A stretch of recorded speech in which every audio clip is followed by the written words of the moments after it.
Get ready to show up your dance moves as we rewind the clock and compare the 1980s classic Shogun with its 2024 adaptation. We'll see how these two versions kick off with the epic tale of John Blackthorne in feudal Japan. My next question from BM Premiere. Welcome and let's begin. The 1980s starts with a classic chill voiceover, like your grandpa telling a story, setting the scene and introducing the big players. It's classy and we get straight to the point. Plunder Spanish and Portuguese possessions in the recently discovered New World. And we get some nice helicopter shots with the beautiful sunny light. 2024 version, bam, we're thrown right away into the action with the hungry crew of the Dutch ship arriving in Japan. It's intense and grabs your attention from the get-go. 1980 version assumes you know Japanese history in a way, leaving to figure out the power struggles between the regents and the Taiko's heir on your own as you watch the different parts. The 2024 version breaks it down for you with a handy text intro and clear explanations. It's like having a history teacher right there with you.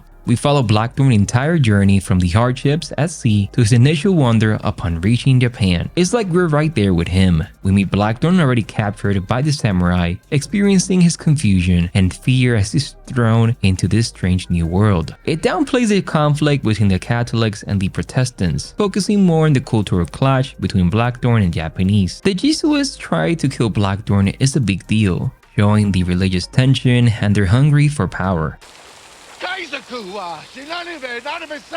Think bright sunny landscape and colorful kimonos. It's like stepping into a beautiful postcard of Japan. It's all about the dark and gritty aesthetic. Everything feels a bit more intense and realistic. And hey, the violence is styled to 11. Our boy Blackthorne rocks a colorful red and white outfit, showing his adventurous spirit. Blackthorne wears mostly black, reflecting the more serious tone of the series. We get to know more of the crew and their personalities, adding more details to the story and making us care about them. This is shown when Blackthorne and the crew have to decide which one of them is going to die. This is not shown in the newest version. The focus is mainly on Blackthorne, with the crew more in the background. Blackthorne moved to Ajiro is a smooth transition, focusing on his interactions with Mariko and his growing understanding of Japanese culture. We see Toranaga ordering Yabushigi to relocate Blackthorne, hinting at a hidden strategy behind the move. The Black Ship departure is a background event, with the focus remaining on Blackthorne and his experiences in Japan. The episode introduced a subplot with Ferreira defying the Jesuits and plotting to sail without Toranaga's permission, adding tension and highlighting the power struggles between the Portuguese and the church. The Shido inspection of the caravan and the subsequent attack by Kiyama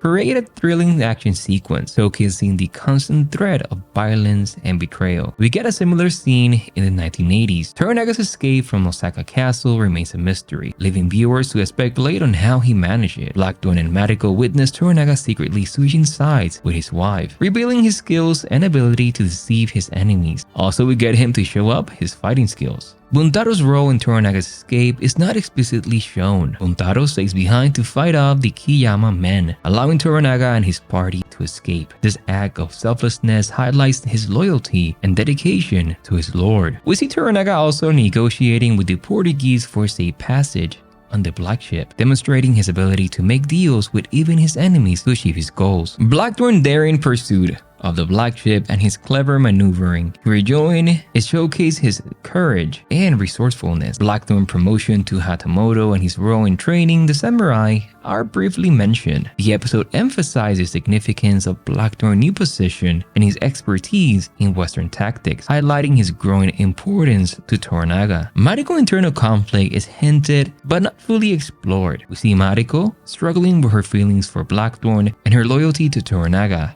adding more chaos to her character. Toranaga's departure from Ajiro is a brief scene, with the focus quickly shifting to Blackthorne's arrival. The episode dedicates more time to Toranaga's inspection of Yabushigi's army and his farewell, emphasizing his strategic planning and leadership. The ownership of the Erasmus and his crew is implied but not fully explained. Mariko clearly informs Blackthorne that the ship and crew now belong to Toranaga.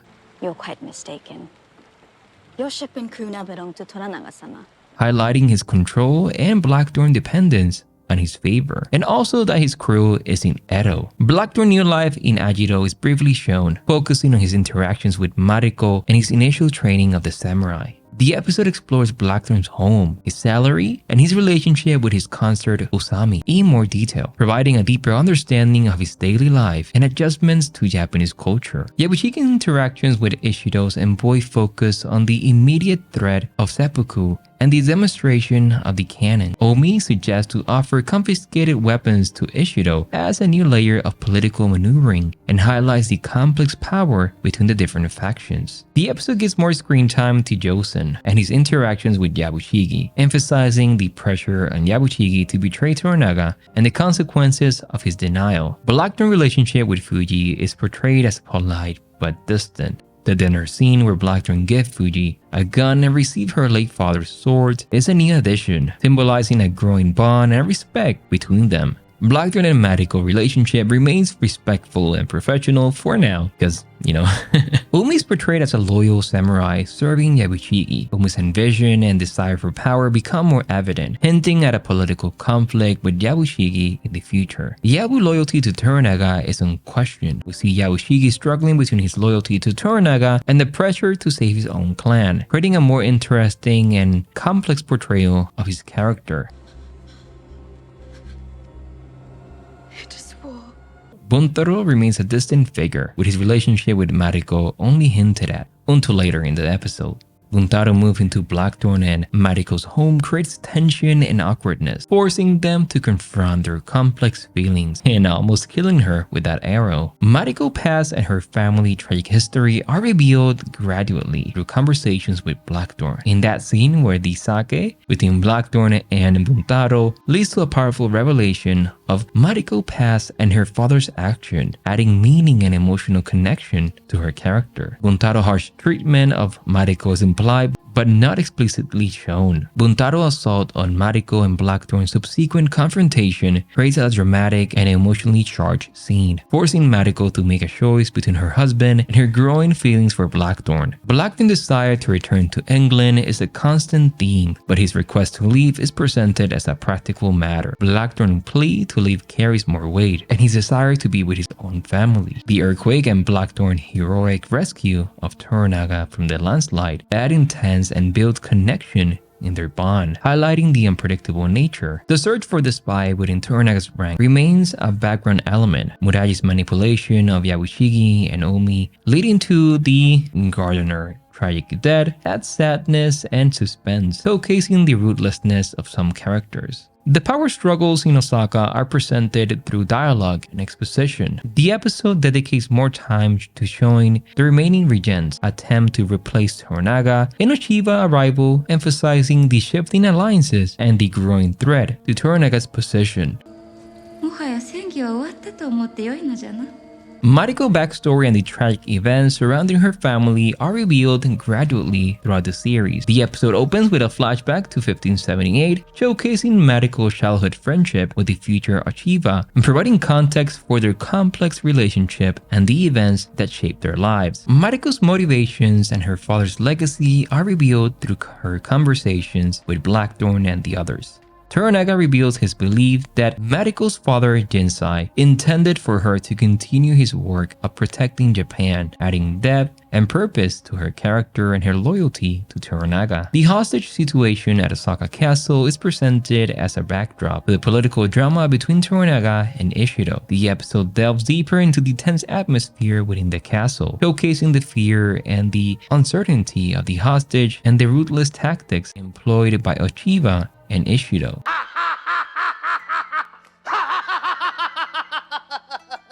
Matsu's escape from Osaka Castle is briefly mentioned. The episode dedicates more time to his escape and the emotional farewell to his wife, highlighting the sacrifice made in the name of loyalty and duty. Ochiba's motivations are driven by her desire to protect her son. The episode expands on Ochiba's belief that Toranaga was responsible for her father's death, adding more conflict and a personal vendetta to her actions and adding more to her anger towards him. The Council of Regents remains stable. The introduction of Lord Ito as a potential new member of the council raised further political control and question as Ishiro seeks to consolidate his power and eliminate Toranaga's influence. Sugiyama's denial to accept Ito and his desperate attempt to flee Osaka with his family, only to be brutally killed by Ishiro's men. This tragic event highlights the ruthlessness of Ishiro and the dangers of defying his authority.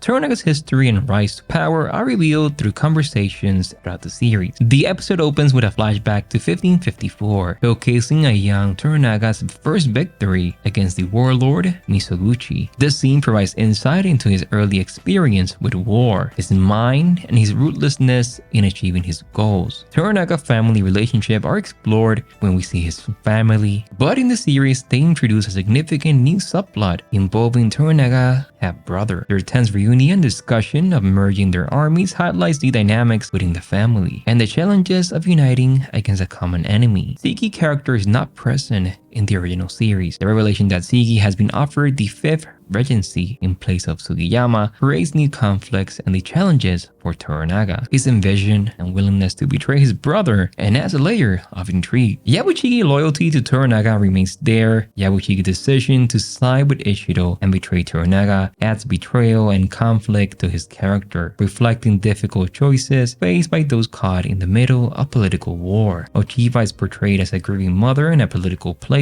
The episode further emphasized Ochiba's ruthlessness and her determination to take revenge on Toranaga, making her a more formidable and complex antagonist. Mariko's decision to stay with Toranaga's family and face the consequences of his surrender showcased her courage and her willingness to sacrifice her own well-being for the sake of duty and honor. The episode also dedicates more time to Toranaga and his army journey to Ito, for Nagakado's funeral and the 49 days. This emphasized the emotional impact of the loss and the importance of honoring tradition and family ties. Ochiba's role in the political conflict is primarily focused on protecting her son and securing his position as heir. The episode introduced a new development with Ishiro proposing marriage to Ochiba to make their alliance. This adds more to the power and raises the stakes for Toranaga and his allies. In episode 9, the episode features a tense and pivotal scene with Blackthorne, Mariko, and Yabushigi arriving in Osaka to surrender to Ishiro on Toranaga's behalf. This highlights the danger they face and the uncertainty of their future. The episode showcases Mariko's courage and the defiance he demands to leave Osaka with Toranaga's family, something that we don't see in the original series. Also, the whole episode, episode 9, is completely different from the original. One of the most important things is Yabushigi's betrayal and the infiltration of the castle by the shinobi army creates a chaotic and suspenseful sequence that highlights the dangers of the loyalties and the unpredictable nature of war. In the 1980s version, Mariko is given a Christian funeral, highlighting the impact of her death and the respect she earned from both sides. In episode 10, we don't see a funeral for Mariko, but it's discussed and the focus is on Blackthorne's grief and his desire to escape. In the 1980 series, Blackthorne gets injured in the explosion and is blinded. Well, he sees, but he's injured in his eyes. In the 2024 version, we do see how Blackthorne gets injured, but it's not like the original. Toranaga's plan to become Shogun is not fully explained, but is hinted through his actions and conversations. In the 2024 version, Toranaga reveals his entire plan to Yabushigi before he's dead, explaining how he manipulated events and used people like Blackthorne and Mariko to achieve his goals. Now, something that I love that is different in this episode, episode 10 to the 1980, is the 2024 version includes a dream sequence where an older Blackthorne reflects on his life in Japan. In this version, Fuji chooses to become a nun after fulfilling her duty to Toranaga. And my favorite from the 1980 is how we see Toranaga with his army celebrating his victory after the Battle of Sekigahara. Here it doesn't happen at all, and we actually see how Blackthorne is in front of the water, Blackthorne in the distance. In the 1980s version, Blackthorne is going to build his ship, but Toranaga is not there. It's those changes that make the show really different. But that's the video, all the changes, and there's more. I can do another video, but with some of my favorites that they did. But what are your thoughts and the changes that you enjoyed? Leave it in the comments below. My name is Christian from Premiere, and I'll see you in the next one. Bye-bye, everyone.